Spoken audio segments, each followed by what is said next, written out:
Welcome, ladies and gentlemen, to You Heard It Here, Season 1, Episode 2. I'm your host, Ben Eddy, and today we're going to be talking a little bit about what FFA is, where it came from, and what we do in it. So, I've got some guests here with me today. If you guys want to introduce yourselves. Hi, I'm Hannah Butler. I'm a senior, and I am currently serving as the secretary. I'm Avery Flanagan, and I'm a junior, and right now I am the chapter's treasurer. So, we're talking about what FFA is. So, what do you guys, there's a three-circle motto in FFA. What does that consist of, and why does that kind of apply to us in ag? Do you want me to do this one, or you, Avery? Like SAE? Yeah, go for it.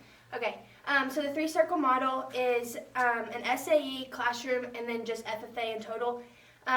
So we're all going to dabble in on the three different ones, but an SAE to me is my show pigs project. So I've had the same one since freshman year, and I get pigs. My uncle raises them. I help him go from breeding them through all the way back to breeding them after the next show season. But I get them from him, and then we show them for the thing, or like for that season. And then whenever I get done with them, my bears, I turn it into a different thing through FFA, and I donate them to the Food and Resource Center here in Ardmore. So you're feeding people that need help. Yeah. Yeah. Essentially, that's awesome to do. Avery, what do you kind of do through your SAE? And for those, kind of explain what an SAE is for those of the people that don't know. It's a supervised agricultural experience, right? Yeah. Okay. Yeah. And so it's just kind of like it's like your own project. You just you get to experience, doing something new, maybe, and then you just get to learn throughout. FFA kind of just prepares you, I feel like. Yeah. So what do you do for yours? I've gotten the opportunity to work on a ranch, and then also I get to show cattle this year for that ranch. So it's just kind of teaching me a lot of patience, and it's just taught me a lot. Taught you a lot of life skills. Mhm. Yeah. Yeah, I got what you're saying. So, through my SAE, I've had it since 8th grade year, I guess. I've worked for the same ranch that Avery does. We are a purebred operation, and we do a whole lot of stuff with genetics and all that kind of stuff. And we do a whole lot of the show cattle industry, and I also started, my own little business, Weldon, and that's another SAE that I've turned out, going around, doing a whole lot of work for people, making money that way, so awesome. All right, so what would you guys say the primary purpose of the National FFA organization is? What does FFA do for the kids? What are the opportunities that we have to do in FFA? Well, FFA has really brought me out of my shell, so it just kind of makes you a more, talkative person, and you're not just as, like 8th grade me, I was a very awkward person, so it just kind of made me more social. There's a whole lot of personal growth in FFA. Mm-hmm. Yeah, that's something that I think a lot of our organization focuses on, is trying to get kids out of their shell, get kids prepared for future career success, and understanding, there's a whole lot more to our organization other than, the ag industry. There's a whole lot of speaking side of everything, leadership stuff. There's a whole lot to it that a lot of people don't see. Alrighty, so back to our SAEs. We have some different kind of SAEs. We have placement SAEs, entrepreneurship SAEs, research, school-based, and service learning. So placement, honestly couldn't tell you what's going on with that one. The entrepreneurship one would kind of be like what I do with my welding. I started my own business doing that, and I kind of rolled with it and got that going. But school-based, so at Lone Grove, in one of our classes this year, they decided that we're going to make some flower beds, and we started planting cucumbers that we're eventually going to turn into pickles. So that would be, kind of our example on school base. That's something that Miss Burkhalter decided to get started this year, and I think that's something that's awesome, that, those kids that don't get the opportunity to grow anything or anything like that, they kind of get to learn to grow these vegetables, I guess, and get to learn how to make pickles and that kind of stuff. So that's really cool. Let's think. What all events do we have coming up?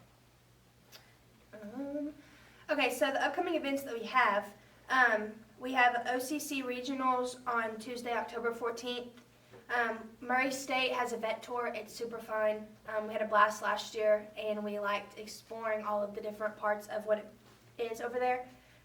We have a chapter meeting on October 23rd, and the officer team is going to have a really good costume, and y'all better be there because it's going to be so much fun. We'll see about that one. At see 6 about p.m. Be Oh there. yeah, 6 p.m. What's And our if- food? What's our food looking like this year? Well, It's a theme and it's a surprise. yeah, it's a surprise. Mhm. Oh, And that's we've always. put a lot of preparation. fun. This might be our best one yet. Oh yeah. It I don't will know if y'all can ever If- beat my deer chili. No, I think we might. be. It I think we is. got this That year. deer really chili good. was solid. But it's going to be a whole lot of fun. We have a bunch of games and we have food. We'll have a costume contest. The officer team, if anything, just come and watch a show because the officer team has something in store. And then enough with the chapter meeting. And then band has a carnival petting zoo on October 25th. And they've asked the FFA chapter to bring animals and to have the petting zoo. So we'll have pigs and we might have a bottle baby. Cat or goat. Probably a goat. Are you bringing goats? No, Well, where are we getting to go? I don't know. Yeah, who knows? Anywho. We'll figure. We might have a bottle fed animal there. Yeah, so just come by and say hi, pet the animals. It'll be a blast. I do think that'll be. That a lot of people always enjoy coming out, you know, and seeing different animals It's a and whole lot of stuff. fun. So a lot of those kids don't get the opportunity to be around those animals, so it's cool for them. So speaking of events, I heard that we had some good news on some results from last week. So you want to care to run down kind of what happened last week and our placings on those? Sure. So at the Arbuckle Conservation Speech Contest, Lenny Treadwell and Alyssa Williams will move on to area in Division 1. And then I will move on to area in Division 2. And then at Murray State OCC, the freshman team placed third, so that was pretty cool. I got to be the student advisor for that team, so Heck yeah. it was fun. They didn't want me doing that. No, for whatever reason, I don't know. Being OCC, both freshman teams placed first in their rooms, and 8th grade placed second and fifth in their rooms. So that's a pretty good experience. So, we've been talking a lot about OCC, but I'm sure a lot of the people watching have no idea what OCC is. You know, it's just some random letters out there. So, care to kind of dive into what OCC is? It's like the basic, is it 6 officers? Like The Constitution. the Constitution.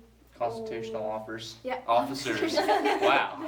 The constitutional officers, and then they each have a like designated part that they have to memorize, and they just kind of go through like a meeting, like The opening part of the meeting, Yeah, you know, the- so, yeah. they go through like an opening part of the meeting, and then you have to say the FFA motto. Is that what it's called? Think something, yeah. Okay, and then it's hard to explain. Just like Basically, conducting a chapter yeah, meeting. you're conducting a chapter meeting, so it's the opening, the middle part of it would be where you would be talking about all your business, and then you close the chapter meeting back out. So our advisors have done a really good job on schooling those kids and our teams to getting to working their butts off. So we've done a super good job so far. I know that there's a lot of work still to be done, but it's the beginning of the season, and those kids are doing an awesome job. So Yeah, the shout out to advisory. them, and shout out to our advisors. And our vice president have put in a lot of work, especially with 8th and 9th grade teams. They've worked their tails off too. If that's them leaving school and instead of going home and doing their homework, working with their own SAEs, they're coming back and they're putting back in what they know to help our 8th and 9th grade be successful. Absolutely, absolutely. So we talked a little bit about, you know, our 3-circle model and stuff. That touches into different aspects. We've got our shop and everything that could be part of our classroom. So what all is stuff that we kind of learn about in our classroom? Well, in the classroom, Miss B has made us not made us, but we've gotten the opportunity to do a lot of stuff.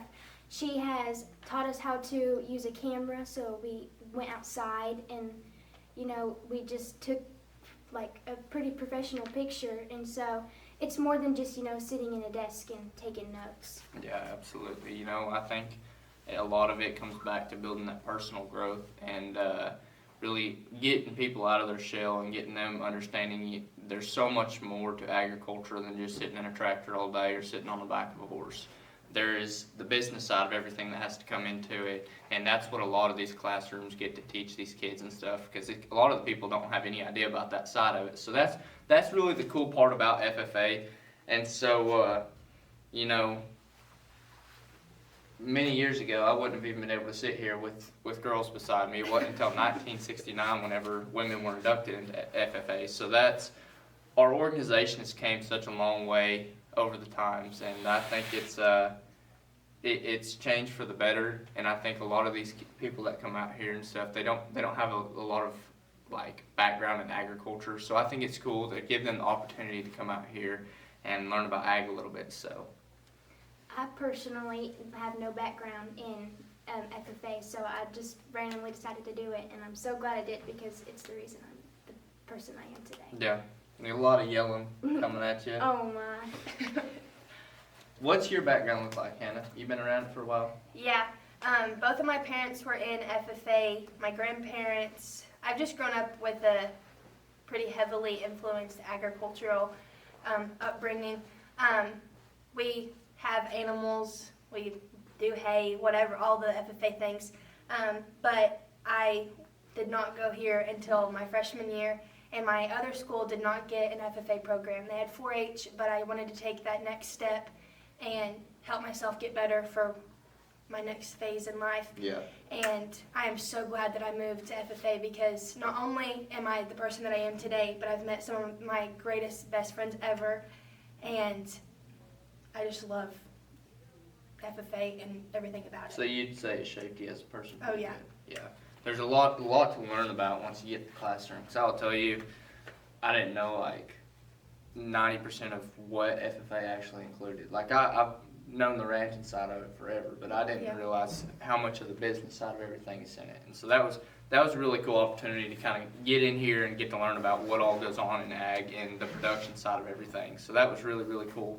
And I think that our organization has done a very great job of, you know, influencing leaders and getting kids out of their shells to become these leaders. And I don't think that our world would be the place that it is today without agriculture. You know, that's the backbone of America, and without ag, nothing would be here. So that's really cool. So speaking about what ag does in the world, we're going to kind of get into your ag fact of the day. So did you guys know that America is the #1 beef producing country in the world while only making up 1/3 of the world's cattle? So, you know, that's got to come back into some pretty good genetics and, you know, herdsmanship and stuff. You got to be good stewards of your land, and I think America's doing a great job at that. So shout out to all of our American farmers and ranchers. You know, everybody does a great job at providing for our world, so that's really, really cool. Yeah.